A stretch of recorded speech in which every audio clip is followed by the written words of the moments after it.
교회를 오랫동안 다니는 사람들도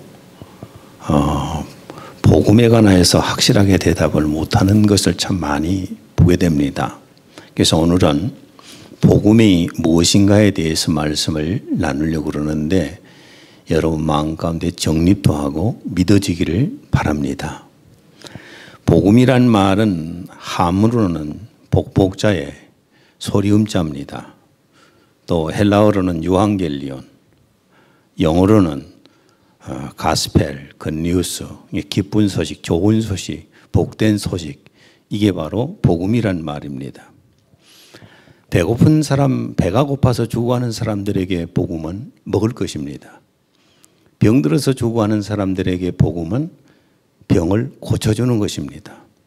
그래서 초대교회 때나 한국의 우리 한국 기독교 초창기 때에는 이런 구제와 치유 사역이 중심이 되었었습니다. 사도행전 2장 45절 재산과 소유를 팔아 각 사람의 필요를 따라 나눠주며 이렇게 구제를 많이 했고요. 또 사도행전 5장 15절에 16절 심지어 병든 사람을 메고 거리에 나가 침대와 요 위에 누이고 베드로가 지날 때에 그의 그림자라도 누구에게 덮일까 바라고 예루살렘 부근에 수많은 사람들도 모아 병든 사람과 더러운 귀신에게 배움받는 사람을 데리고 와서 다 나음을 얻으니라. 예, 그런데 지금 현재는 구제와 치유 사역이 참 교회에서 많이 사라졌습니다. 그러면서 교회도 지금 침몰해 가는 것을 우리가 역력히 볼 수가 있을 겁니다. 그러면은 하나님과 관계가 끊어져서 영이 죽고 지옥으로 가는 사람들에게 그 영혼의 복음이 뭐겠어요? 영혼의 복음이 뭐냐 하면은 하나님과 관계를 회복시켜주고 영을 살려주고 지옥으로 가는 사람들을 천국으로 갈 수 있는 길을 알려주는 것이 그게 복음입니다. 이게 진정한 복음이에요. 그럼 우리가 복음이 필요성을 알려면은 하나님 앞에 인간이 범죄한 후에 인간의 실상이 어떻게 되었는가 이거부터 우리가 알아야 됩니다. 먼저는 사람은 범죄한 후에 하나님 앞에 도망자가 되었습니다. 저번에 설교했었는데 그 인간의 양심 속에 늘 범죄자이기 때문에 하나님으로부터 도망치려고 합니다. 창세기 3장 8절 여호와 하나님의 소리를 듣고 아담과 그의 아내가 여호와 하나님의 낯을 피하여 동산나무 사이에 숨은지라. 하나님의 낯을 피하여서 자꾸 여기저기 도망다니는 그런 것을 봅니다. 잠언서 28장 1절 악인은 쫓아오는 자가 없어도 도망하나. 예, 악은 범죄하고 나면은 쫓아오는 사람이 없어도 늘 도망자가 됩니다. 그래서 사람들은 하나님 앞에 서는 것을 굉장히 두려워합니다. 교회 처음 오시는 분들도 교회 문턱이 굉장히 높아요. 사실은 쉽지 않은 곳입니다. 그리고 두 번째로는 인간의 영의 생명을 잃어버리게 되었습니다. 하나님 앞에 범죄한 후에 인간의 실상은 영의 생명을 잃어버리고 죽은 영이 되었습니다. 창세기 2장 17절 선악을 알게 하는 나무의 열매는 먹지 말라. 내가 먹는 날에는 반드시 죽으리라. 네가 먹는 날엔 반드시 죽으리라 그랬는데 영적으로 죽었어요. 물론 육체도 죽고 가지만은. 에베소서 2장 1절 여호와께서 이르시되 창세기 6장 3절 여호와께서 이르시되 나의 영이 영원히 사람과 함께 하지 아니하리니 이는 그들이 육신이 됩니다. 사람의 영이 생명을 잃고 나니까 육신이 되어서 육신의 힘으로 살아가는 거예요. 육신의 생명이 중심이 되어 살아가게 됩니다. 에베소서 2장 11절 공동 번역이겠습니다. 여러분도 전에는 죄와 잘못을 저질러서 죽었던 사람들입니다. 예, 영적으로 죽었던 사람들이에요. 마태복음 25장 41절 저주를 받은 자들아 나를 떠나 마귀와 그 사자들을 위하여 예비된 영원한 불에 들어가라. 이렇게 인간은 영적으로 죽은 자가 되어서 죽음을 통해서 지옥으로 가는 지옥의 행렬이 되고 말았습니다. 이게 인간의 실상입니다. 우리가 인간의 실상을 알아야 복음이 왜 필요한지를 알게 됩니다. 세 번째로 인간은 고통스러운 삶을 살게 됐습니다. 그러니까 하나님 앞에 범죄한 후에 인간의 삶은 고통스러운 삶으로 바뀌었어요. 창세기 3장 18절 19절. 땅이 내게 가시덤불과 엉겅퀴를 낼 것이다. 내가 먹을 것은 밭의 채소인즉 내가 흙으로 돌아갈 때까지 얼굴에 땀을 흘려야 먹을 것을 먹으리니 내가 그것에서 취함을 입었습니다. 너는 흙이니 흙으로 돌아갈 것이니라. 예, 창세기 3장 24절.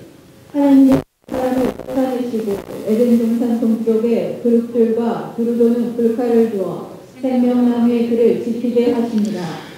인간은 범죄한 후에 하나님과의 관계가 끊어지고 영적으로 죽은 삶이 됩니다. 죽은 삶이 되면서부터 에덴 동산에서 쫓겨났습니다.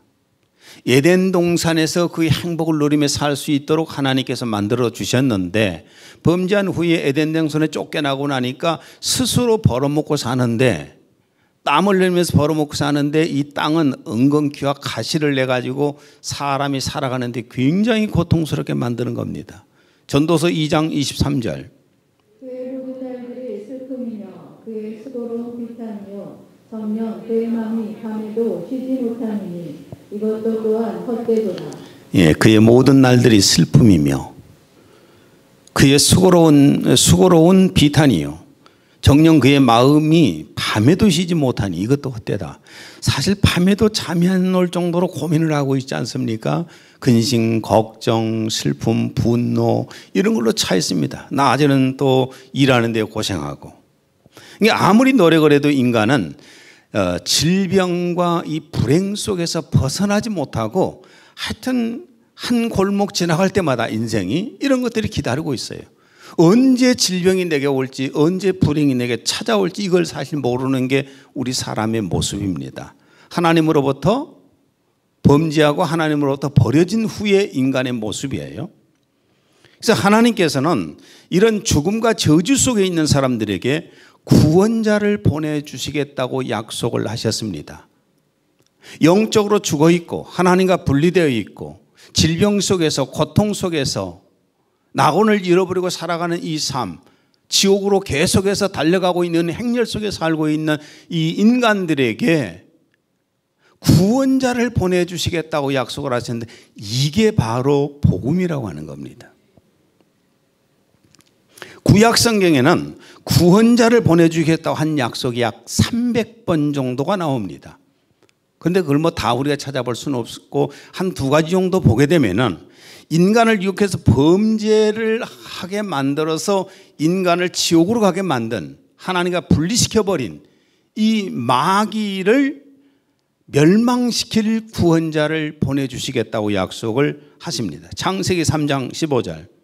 여자의 후손은 내 머리를 상하게 할 것이요 너는 그의 발꿈치를 상하게 할 것이니라.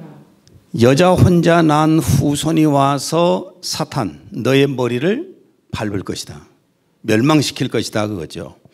이사야 7장 14절.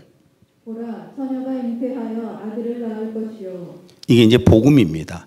그리고 우리의 죄악을 그 구원자가 와서 우리의 죄악을 담당하고 속죄제물이 되어서 우리의 죄악을 갚게 된다 하는 그런 소식이 또 들려옵니다. 이사야 53장 5절에서 6절. 그가 쓰림은 우리의 허물 때문이요 그가 상함은 우리의 죄악 때문이라. 그가 징계를 받음으로 우리는 평화를 누리고 그가 채찍에 맞음으로 우리는 나음을 받았도다. 우리는 다 양 같아서 그릇 행하여 각기 제 길로 갔거늘 여호와께서는 우리 모두의 죄악을 그에게 담당시키셨도다. 우리의 죄악을 담당해서 그 죄악을 가지고 와서 속죄제물이 되어서 죽으시고 우리를 죄에서 용서받게 해주실 구원자를 보내주시겠다는 약속이 바로 구약의 약속입니다. 그런데 신약은 그 구약에 약속하셨던 그 메시아 구원자가 오셨다는 소식으로 시작을 합니다. 그래서 마태복음 1장 1절에는 예수 그리스도의 계보라 이렇게 시작을 합니다. 그리고 마가복음 1장 1절 오늘 본문도 하나님의 아들 예수 그리스도의 복음의 시작이라. 그리고 누가복음에서는 구원자이신 예수 그리스도의 탄생 소식을 알립니다. 누가복음 2장 5절에서 7절. 그 약혼한 마리아와 함께 호적하러 올라가니 마리아가 이미 잉태하였더라. 거기 있을 그때에 해산할 날이 차서 첫 아들을 낳아 방보로 싸서 구이에 누웠으니 이는 여관에 있을 곳이 없음이로라. 예, 이렇게 예수 그리스도가 탄생을 하셨습니다. 누가복음 2장 8절에서 11절. 그 지역의 목자들이 밤에 밖에서 자기 양떼를 지키더니 주의 사자가 곁에 서고 주의 영광이 그들을 두루비치매 크게 무서워하는지라. 천사가 이르되 무서워하지 말라. 보라 내가 온 백성에게 미치고 오늘 다윗의 동네에 너희를 위하여 구주가 나셨으니 곧 또 주시니라. 보라 내가 온 백성에게 미칠 큰 기쁨의 좋은 소식을 너희에게 전하노라. 오늘 다윗의 동네에 너희를 위하여 구주가 나셨으니 곧 그리스도 주시니라. 천사가 이 소식을 알렸습니다. 구약에 주시겠다고 하는 그 복음의 소식, 메시아가, 구원자가 탄생을 하셨다고 천사를 통해서 알립니다. 누가복음 2장 13절에 14절. 그러니 수많은 천군이 그 천사들과 함께 하나님을 찬송하여 이르되 지극히 높은 곳에서는 하나님께 영광이요 땅에서는 하나님이 기뻐하신 사람들 중에 평화로다. 수많은 하늘의 천군들과 하늘의 군대들이요, 천군들과 천사들이 그 예수 그리스도가 탄생하셨다는 것을 지금 찬송을 하고 있습니다. 그 다음에 마태복음과 요한복음에서는 구원자로 오신 그 예수 그리스도가 누구신가? 구원자로 오신 예수 그리스도가 누구신가? 그것을 성경에는 기록하고 있습니다. 마태복음 1장 1절, 21절, 23절. 아브라함과 다윗의 자손 예수 그리스도에게 보라. 아들을 낳으니 이름을 예수라 하라. 이는 그가 자기 백성을 그들의 죄에서 구원할 자이심이라. 보라 처녀가 잉태하여 아들을 낳을 것이요 그의 이름은 임마누엘이라 하리라 하셨으니 이를 번역한즉 하나님이 우리와 함께 계시다 합니다. 구원자로 오신 그 예수 그리스도 그분이 누구냐 하면은 하나님이 우리와 함께 계신 분이란 말이에요. 예수 그리스도는 하나님이 우리를 구원하시기 위해서 이 땅에 사람으로 오신 하나님이세요. 요한복음 1장 1절 14절. 이와 함께 계셨으니 이 말씀은 이십니다. 말씀이 육신이 되어 우리가 그의 영광을 보니 아버지의 독생자의 영광이요 은혜와 진리가 충만하더라. 이렇게 하나님 아버지가 구원자 예수 그리스도를 우리에게 보내주셨다는 소식이 바로 복음인 것입니다. 예수 그리스도 자신이 복음이고 예수였다는 것이 복음이에요. 기쁜 소식이에요. 그러면은 지금부터는 아주 중요한 부분을 말씀을 드리겠습니다. 예수 그리스도가 왜 복음인가? 자, 예수 그리스도가 왜 복음인가? 이것을 우리가 알아야 합니다. 요한복음 1장 14절 17절. 말씀이 육신이 되어 우리 가운데 거하시네 우리가 그의 영광을 보니 아버지의 독생자의 영광이요 은혜와 진리가 충만하더라. 율법은 모세로 말미암아 주어진 것이요 은혜와 진리는 예수 그리스도로 말미암아 온 것이라. 구약 성경은 모세를 통해서 주신 율법이에요. 근데 그 율법 속에는 예수 그리스도를, 그러니까 구원자를 보내주겠다는 약속이잖아요. 근데 예수 그리스도가 오셨지 않습니까? 구원자가 오셨기 때문에 구약이라고 하는 겁니다. 그래서 지나간 약속이다 그 말이에요. 구약, 그래서 구약이라고 하는 겁니다. 그런데 예수 그리스도가 왜 하나님의 복음인가? 그것은 예수 그리스도가 바로 하나님의 은혜와 진리이기 때문입니다. 예수 그리스도가 바로 하나님의 은혜와 진리이기 때문에 복음이에요. 하나님의 진리가 무엇인가 그럼? 사전적인 의미는 뭐 사실, 진실, 참, 영원한 것 이렇게 표현을 하고, 일반 학자들은 사실에 분명하게 맞아떨어지는 불변적인 것이라고 말합니다. 불교에서는 진실한 도리, 변하지 않는 사실이라고 말합니다. 자, 그러면은 영원히 변하지 않는 도리고 참이고 사실인 것이 무엇일까요? 영원히 변하지도 않고 영원한 도리이며 참이며 사실인 그것이 뭐냐고요. 아무도 답을 주지 않습니다. 어떤 철학자도 누구도 이 답을 주질 않아요. 왜냐? 이 세상에는 영원한 것이 없기 때문입니다. 이 세상에는 영원한 것이 없어요. 여러분이 우리가 살고 있는 이 지구, 하늘, 태양, 이것도 영원하지 않습니다. 언젠가 사라져 없어지게 됩니다. 베드로후서 3장 6절에서 7절 10절. 이전에 있던 세상은 물이 범람해서 멸망하였느니라. 그러나 현재 있는 하늘들과 땅은 그 동일한 말씀으로 보존되어 있으되 경건치 아니한 자들의 심판과 멸망의 날에 불사르려고 관수되어진 것이니라.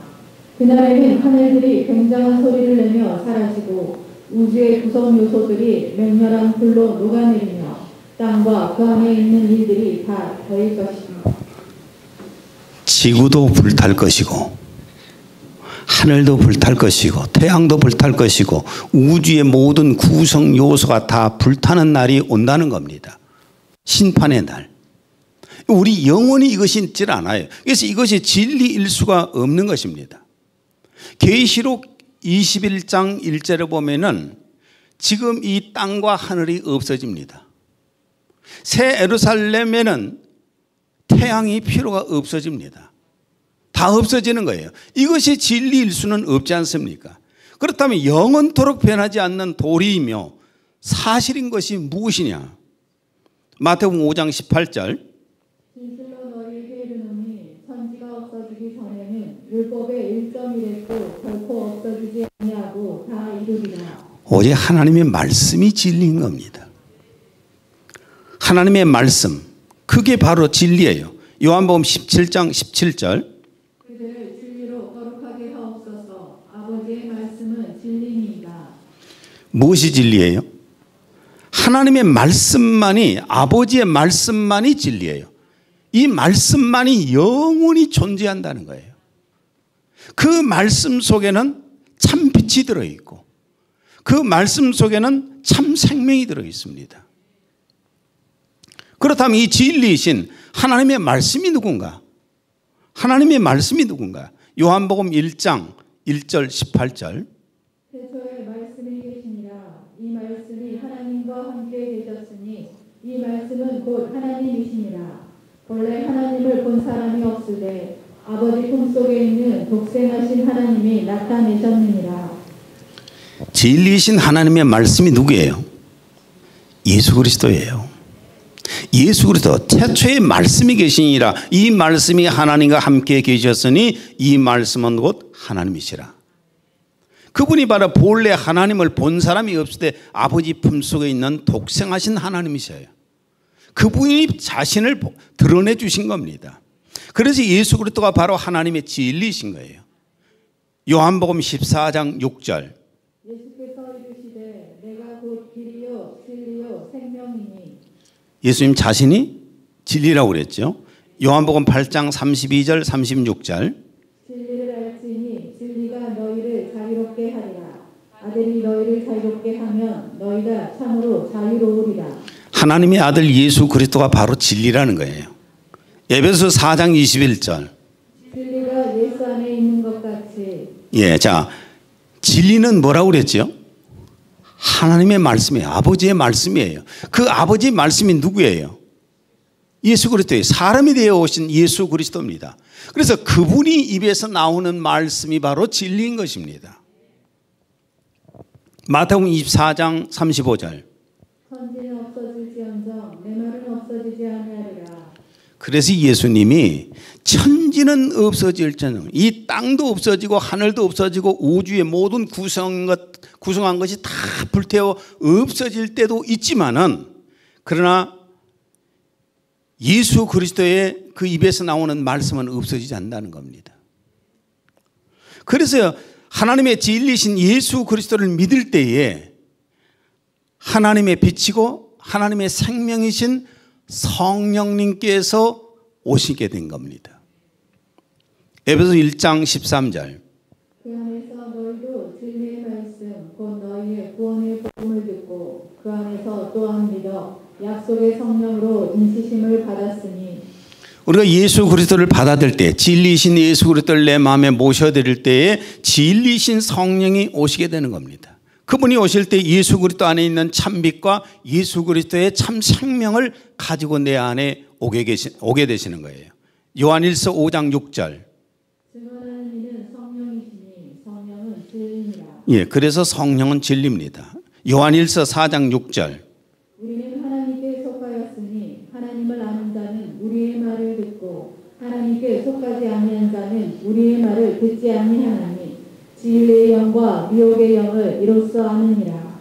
그러니까 제가 좀 극단적인 표현을 한다면은 이분법을 통해서 말씀을 드린다면은 예수 그리스도를 믿어서 진리의 성령이 와 있는 사람 외에는 모두가 다 미혹의 영에 잡혀 있는 사람입니다. 이건 제 말이 아니라 성경에 기록된 말씀이지 않습니까? 우리가 하나님께 속하였으니 하나님을 아는 자는 우리의 말을 듣고 하나님께 속하지 아니하는 자는 우리 말을 듣지 않으니 진리의 영과 미혹의 영을 이로써 아느니라. 진리신 예수 그리스도가 하신 말씀을 진리로 내가 받아들이고 그 예수를 내 안에 모실 때 진리의 성령이 내 안에 오시게 되는 겁니다. 진리가 뭔지 아시겠지요? 진리를 우리는 믿고 있는 겁니다. 그럼 하나님의 은혜가 무엇인가? 이것도 우리가 좀 알아야 됩니다. 교회 다니신 분들이 습관적으로 사용하는 말이 뭐죠? 가장 많이 쓰는 말이 뭐죠? 은혜 받았단 말입니다. 그렇죠? 교회 다니는 사람들의 습관적인 표현이 말하는 말이 은혜 받았습니다. 근데 그 은혜 받았단 말을 대개가 자기 감정의 위로를 받았다. 나를 기분 좋게 해줬다. 내 마음에 꼭 들었다. 뭐 이런 표현을 쓸 때 사실 은혜 받았다는 말을 많이 사용하게 되는데 우리가 알아야 됩니다. 하나님의 은혜가 무엇인가? 이거 우리가 알고 사용해야 되잖아요. 은혜란 말은 헬라어로 카리스인데 호의, 감사, 선물, 자비, 너그러움 이런 등등의 표현입니다. 은혜란 말은 받을 자격이 없는 자에게 값없이 주시는 하나님께서 주시는 사랑이라고 말해요. 하나님께서 값없이 주시는 그 사랑, 그것이 바로 은혜라는 겁니다. 우리가 부모님의 은혜라고 그러지 않습니까? 그렇죠? 부모님이 대가를 바라고 사랑을 베풀지는 않죠. 대가를 베풀고 나이가 먹도록 키우지 않습니다. 대가를 바라는 거 아니잖아요. 그저 사랑 때문에 내가 부모로서 자녀들에게 이렇게 베풀고 있잖아요. 그걸 은혜라고 하는 거예요. 누가복음 15장에 보면은 은혜가 무엇인가를 비유적으로 보여주시는데 누가복음 15장에 돌아온 탕자 얘기가 있습니다. 부자 아버지의 이 둘째 아들 놈이 아버지가 돌아가시지도 않았는데 아버지 돌아가시면 어차피 재산 상속을 해줄 텐데 미리 상속 좀 해 주십시오. 나도 좀 분리되어서 가서 분가해서 살고 싶습니다. 졸라대고 또 졸라대니까 아버지가 어쩔 수 없이 상속을 해줬어요. 재산을 상속을 해줬더니만은 이걸 가지고 이 둘째 아들 놈이 한 동네에 사는 것도 아니고 한 나라에 사는 것도 아니고 먼 나라 다 애국으로 가가지고 이민을 가가지고 거기 가서 사는데 아버지 떠나 잘 살 줄 알았어요. 처음에는 그거 가지고 허랑방탕하게 잘 먹고 잘 살았습니다. 아주 탕진을 다 해버렸습니다. 그리고 나중에는 재산이 다 떨어지고 나니까 누가 도와줍니까? 거지되어 갖고 얻어먹고 다닙니다. 누가복음 15장 13절에서 17절. 둘째 아들이 재물을 다 모아가지고 먼 나라에 가 거기서 허랑방탕하여 그 재산을 낭비하더니 다 없앤 후 그 나라에 크게 흉년이 들어 그가 비로소 궁핍한지라 가서 그 나라 백성 중 한 사람에게 붙여 사니 그가 그를 글로 보내어 돼지를 치게 하였는데 그가 돼지 먹는 쥐업 열매로 배를 채우고자 하되 주는 자가 없는지라 이에 스스로 돌이켜 이르되 내 아버지에게는 양식이 풍족한 품꾼이 얼마나 많은가. 나는 여기서 줄여 죽는구나. 허랑방탕해서 다 탕진해버리고 거지가 되어갖고 돼지밥이라도 좀 얻어먹으려고 배가 고파서 그것도 잘 안 주려고 하네 누가. 나중에는 회개하고 아버지에게 돌아가야 되겠다 합니다. 아버지가 만약에 아들에 대한 사랑이 없다면 내쫓아버리죠. 그거 왜 받아줍니까? 비로소 그때에서야 아버지 품에서 살았던 것이 얼마나 행복했는지를 압니다. 내가 아버지 품에 있을 때 얼마나 행복했는가. 아버지 품에 있을 때는 내가 정말 큰 부잣집의 아들로서 그 권세를 가지고 삶을 살았는데 내가 이제 거지 되어갖고 그것도 타국에서 얻어먹고 다니는데 돼지밥 좀 얻어먹으려고 그랬더니 그것마저 하나 좀 집어먹다가 두들겨 맞고 쫓겨나고 이런 신세가 됐을 때 얼마나 기가 막힙니까? 누가복음 15장 21절.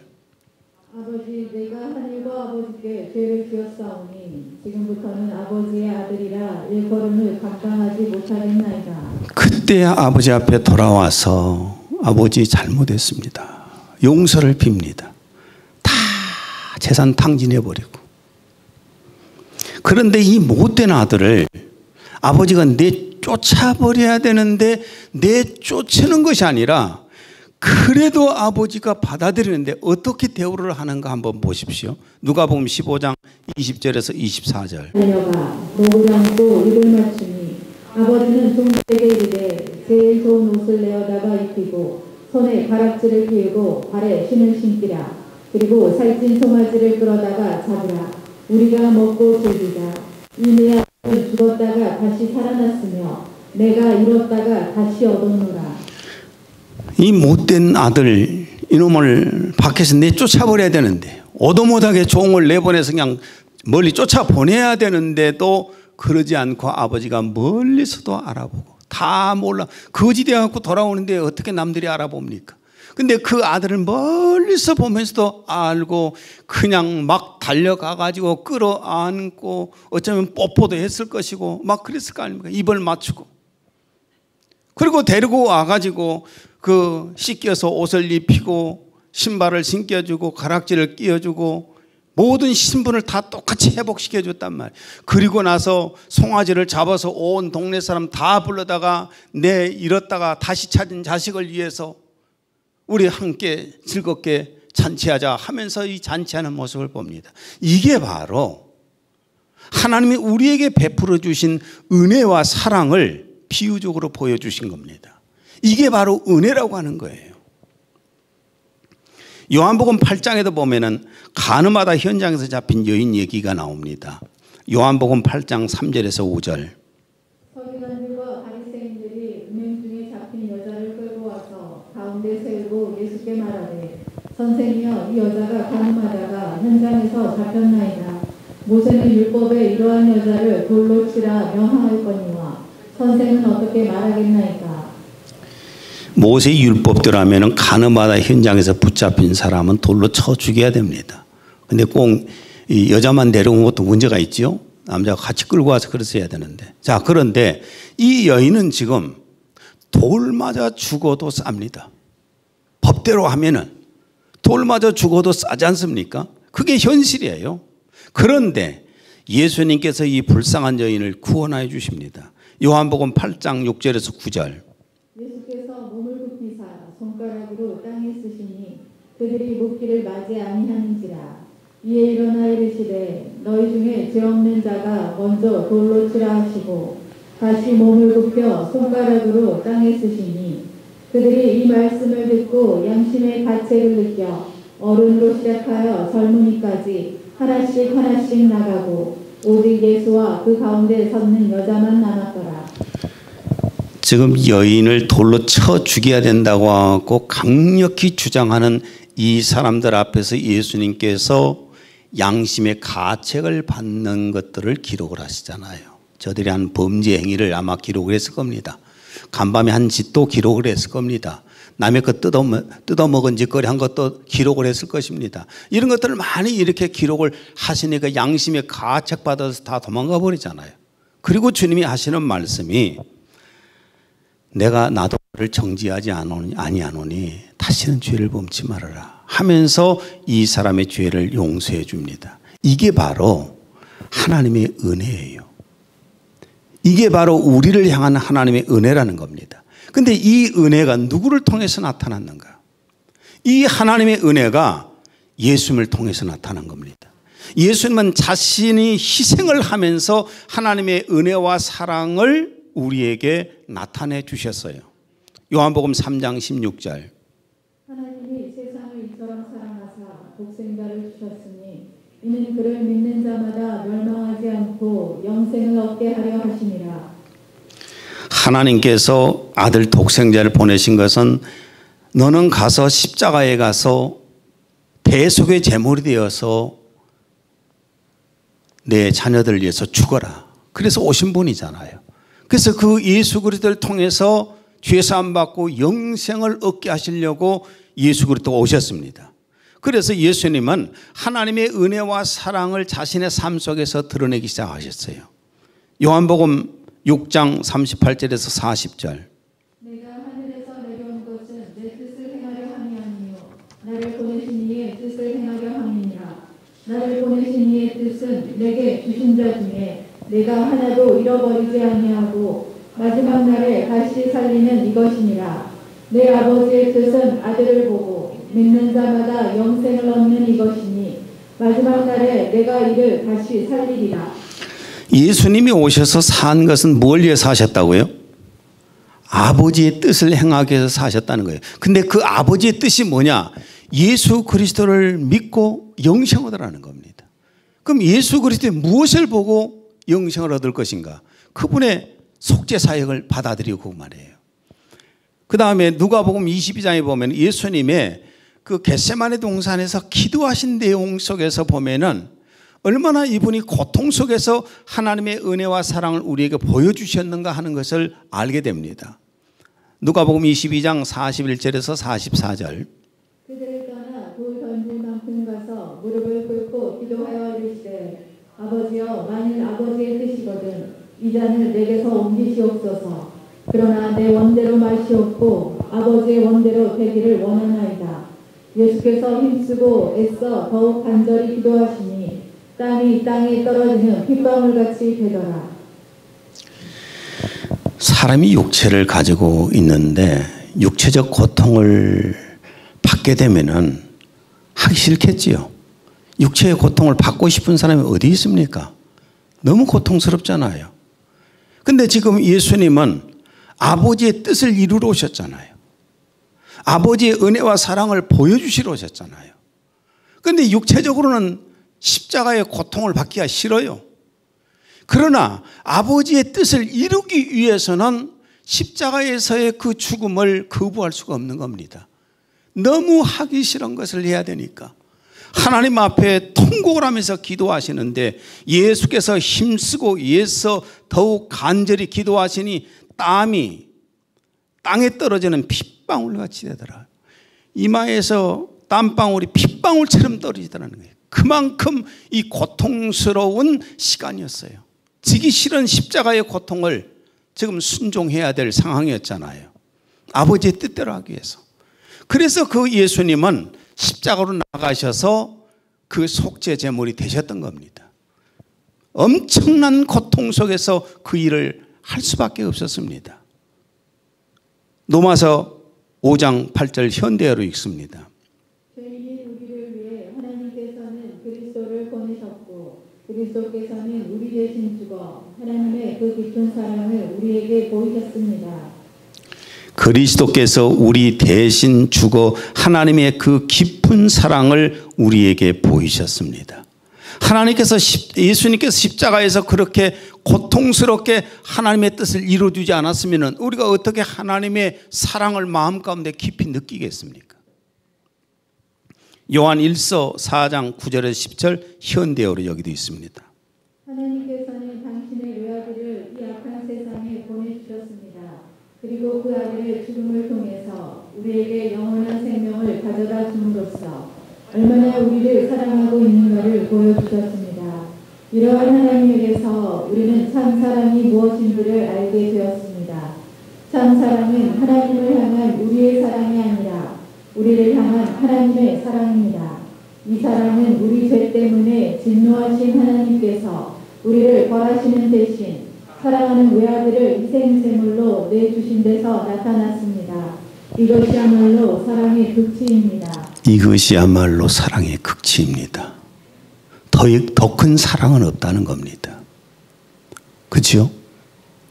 여러분, 자신이 하기 싫은 것을 할 때 얼마나 고통스러운지 아세요? 나도 이제 장기 금식들, 단기 금식도 많이 하고 장기 금식도 많이 해보고 그러는데 금식이 하고 싶어서 한 사람이 어디 있을까요?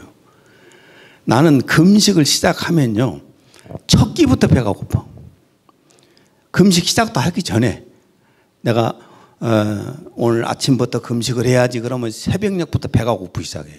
사람 생각이 지배를 하니까. 두 끼, 세 끼 들어가면서 배가 막 엄청나게 고파요. 아, 밥 먹고 싶다는 생각이 들어. 내가 장기 금식 하면서 제가 말씀을 한번 드렸습니다. 나는 원래 그 라면이나 이런 것들 별로 안 좋아하거든요. 그러는데 얼마나 밀가루 음식이 먹고 싶던지, 어느 정도 먹고 싶었으면은 꿈인지 생신인지 모르겠는데 내가 구정물 통해서 그런 가락들을 주워다가 먹으려고 하고 있어요. 이걸 내가 꿈인지 생신인지 모르게 체험했어요. 얼마나 하기 싫으면 그러겠어요. 그런데 왜 하는가? 하나님의 뜻을 알고 싶어서 하는 거잖아요. 예수님이 십자가를 눈앞에 두고 정말 그 고통을 견딜 수 없이 얼마나 힘들었겠어요. 그런데 질 수밖에 없어요. 왜? 그게 바로 이 세상에 태어난 목적이니까. 그걸 통해서 하나님의 뜻을 통해서 하나님의 은혜와 사랑을 우리에게 보여주셔야 되니까. 얼마나 고통스럽겠습니까? 그 일을 하셨어요. 그게 바로 사랑의 극치인 겁니다. 그래서 우리가 이제 축도할 때도 그러죠. 하나님의 사랑과 예수 그리스도의 은혜란 말을 그래서 쓰는 겁니다. 하나님은 당신의 아들을, 독생자 아들을 십자가에 내주시고 십자가에서 그 고통스러우면서 몸부림치며 죽어가는 모습을 보면서 예면하시잖아요. 그러니까 예수님께서 어찌하여 나를 버리셨습니까? 그러잖아요. 너무너무 고통스럽지만 하나님의 사랑을 보여주시게, 이게 바로 하나님의 사랑의 극치인 것입니다. 자, 그런데 정말 중요한 것을 말씀을 드리려고 합니다. 베풀어 주신 하나님의 은혜와 사랑을 얼마나 받아들이냐가 신앙입니다. 내가 그 사랑을 얼마만큼 받아들이냐, 이게 신앙이라고 하는 겁니다. 신앙을, 그 하나님의 은혜와 사랑을 받아들인 만큼 신앙의 표현을 하는 겁니다. 여러분, 부모의 은혜와 사랑이 느껴진 만큼 부모님을 그리워하고 부모님을 사랑합니다. 그리고 부모님에게 뭔가 효도를 하려고 합니다. 내가 살아보니까 알겠어요. 나이가 먹어가니까 나는 우리 아버지의 60대 때를 이제야 제가 이해를 합니다. 나를 바라보시던 그 아버지의 그 심정을 지금에서야 아들을 쳐다보면서 생각합니다. 그리고 60대에 돼서야 딸을 잃어버리고 그 딸을 향한 사랑의 마음을 이해합니다. 그러니까 보십시오. 내가 하나님의 은혜와 사랑을 내 마음속에 느낀 만큼 하나님을 향해서 표현을 하는 겁니다. 초대교회 성도들은 이 하나님의 은혜와 사랑에 감동되어서 자기 자신을 다 드렸지요. 때로는 목숨까지 바쳤습니다. 사도행전 7장 59절에서 60절. 그들이 돌로 스데반을 치니 스데반이 부르짖어 이르되 주 예수여 내 영혼을 받으시옵소서 하고 무릎을 꿇고 크게 불러 이르되 주여 이 죄를 그들에게 돌리지 마옵소서. 이 말을 하고 자니라. 이렇게 자신의 목숨까지 바쳤습니다. 그러니까 신앙은 강요해서 되는 거 아니에요. 신앙은 이래라 저래라 강요해서 되는 것이 아니라 하나님의 은혜와 사랑을 내 마음에 느낀 만큼 되는 겁니다. 우리 한국의 초대교회 성도들도, 초창기 교회 성도들도 자신의 모든 것을 갖다 하나님께 드리면서 때로는 자신의 목숨까지 바쳤지 않습니까? 왜? 하나님의 은혜와 사랑을 마음 가운데 크게 감동을 느꼈기 때문에. 하나님과 예수님에 대한 신앙의 표현은 은혜와 사랑을 느낀 만큼 표현하는 것입니다. 왜 하나님 앞에 헌신을 못할까요? 왜 하나님 앞에 드리지를 못할까요? 왜 하나님을 위해서 내 삶을 살지를 못할까요? 그거는 하나님의 은혜와 사랑이 내 마음에 오질 않아요. 느껴지질 않는 겁니다. 그냥 지식적으로는 알고 있는데 가슴을 치질 않아요. 그래서 하나님 표현을 못하는 것입니다. 누가복음 7장에 예수님을 초대한 바리새인 시몬 집에 있었던 사건이 기록되어 있습니다. 누가복음 7장 36절에 39절. 한 바리새인이 예수께 자기와 함께 잡수시기를 청하니 이에 바리새인의 집에 들어가 앉으셨을 때에 그 동네에 죄를 지은 한 여자가 있어 예수께서 바리새인의 집에 앉아 계심을 알고 향유당에 서서 뒤로 앞에 서서 울며 눈물로 그 발을 적시고 자기 머리털로 닦고 그 발에 입 맞추고 향유를 부으니 예수를 향한 바리새인이 그것을 보고 마음에 이르되 이 사람이 만일 선지자라면 자기를 만지는 이 여자가 누구며 어떠한 죄인인 줄을 알았으리라 하거늘. 지금 이 바리새인은 예수님 앞에 사랑을 표현하는 이 여인을 이해를 못했습니다. 이 여인의 마음을 지금 이해를 못한 것은, 왜냐하면 바리새인은 자기네 수준에서, 자신의 눈높이에서, 신학적인 관점에서, 교리적 관점에서 이 여인을 지금 보고 있는 거예요. 정말 저 예수가 선지자라면 저 여자가 죄인인 것을 알 텐데 그것만 보고 있으니까 이 여인의 마음속에서 그 예수님을 향한 사랑은 아예 보질 못하는 겁니다. 그리고 지금 비판을 하는 겁니다. 예수님은 이 사건을 비유로 해서 말씀해 주십니다. 누가복음 7장 41절에서 43절 현대어로 읽습니다. 어떤 돈놀이 하는 사람에게 빚진 사람 둘이 있었다. 한 사람은 500데나리온을 빚었고 또 한 사람은 50데나리온을 빚었다. 그러나 두 사람이 다 빚을 갚을 수 없게 되자 돈놀이 하는 사람은 그들의 빚을 다 탕감하여 주었다. 그러면 그 후에 누가 더 그를 사랑하겠느냐? 제 생각에는 더 많이 탕감받는 사람입니다 하고 시몬이 대답하자 예수께서 내 말이 옳다 하고 말씀하셨다. 무슨 말씀인지 다 아시겠죠? 예. 지금 돈으로 말하면 5억 빚진 사람하고 5천만 원 빚진 사람하고 둘 다 탕감해 줬는데 누가 더 감사하겠느냐는 겁니다. 그리고 이어서 바리새인의 마음과 여인의 마음을 대조하여서 말씀을 하십니다. 오늘 이 말씀을 결론으로 마지막으로 전할 텐데 여러분이 자신의 마음도 한번 대조해 보십시오. 이 바리새인의 마음과 여러분은 바리새인의 마음인가? 이 여인의 마음인가? 아니면 그 중간대의 마음인가? 한번 이 말씀 통해서 자기 자신을 점검해 보기 바랍니다. 누가복음 7장 44절에서 48절 현대어로 읽습니다. 여기 이 여자를 보라. 너는 내게 발의 먼지를 씻을 물도 주지 않았지만 이 여자는 눈물로 내 발을 적시고 머리카락으로 닦아주었다. 너는 내 얼굴에도 입맞추며 인사하지 않았지만 이 여자는 들어와서부터 거듭거듭 내 발에 입을 맞추었다. 너는 내 머리에 기름을 바르는 예의도 차리지 않았지만 이 여자는 값진 향유를 내 발에 부었다. 그러므로 이 여자는 많은 죄를 용서받았다. 그 증거로 이 여자는 나를 많이 사랑하였다. 이 종교적인 바리새인인 시몬에게 주님이 하시는 말씀입니다. 너는 신학으로 꽉 차 있고 너는 교리로 꽉 차 있고 너는 종교적인 지식으로 꽉 차 있지만은 너는 내게 발에 먼지를 씻을 물도 주지 않았다. 그러나 이 여자는 눈물로 내 발을 적시고 머리카락으로 닦아주었다. 너는 내 얼굴에도 입맞추며 인사하지도 않았는데 이 여자는 들어와서부터 거듭거듭 내 발에 입을 맞추었다.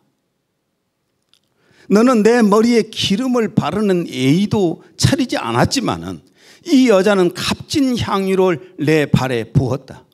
그러므로 이 여자는 많은 죄를 용서받았다. 그 증거로 이 여자는 나를 많이 사랑하였다. 저나 여러분이나 주님을 더 사랑했으면 좋겠어요. 나는 이 시간 이후부터 예수님을 통해서 베풀어 주신 그 하나님의 은혜와 사랑이 우리 가슴 속에 감동으로 올 수 있도록 성령님의 도움을 구했으면 좋겠어요. 성령님께서 내 마음에 그 하나님의 은혜와 사랑을 감동하게 해달라고 기도해 보세요. 여러분, 하나님의 사랑과 은혜에 감동되어 살게 되면 모든 게 행복하잖아요. 그렇죠? 오늘부터 그런 삶이 되었으면 좋겠습니다. 마지막으로 시편 116편 12절. 내게 주신 모든 은혜를 내가 여호와께 무엇으로 보답할까? 기도합니다. 하나님 아버지, 오늘은 복음이 무엇인가를 말씀을 전했습니다. 복음은 예수 그리스도가 오셨다는 소식입니다. 예수 그리스도가 오신 것이 복음인 것은 예수 그리스도가 하나님의 은혜와 하나님의 진리이기 때문에 복음이십니다. 예수 그리스도는 이 땅에 오셔서 하나님의 진리를 우리에게 전해주셨고 하나님의 은혜와 사랑을 우리에게 나타내 주셨습니다. 이제 우리 마음속에 그 하나님의 은혜와 사랑을 감동할 수 있도록 오늘 또 성령님께서 이 자리에 임재해 주시고 우리 마음에 성령의 충만함을 주셔서 하나님의 은혜와 사랑을 깊이 알게 하여 주옵소서. 예수님 이름으로 기도했습니다.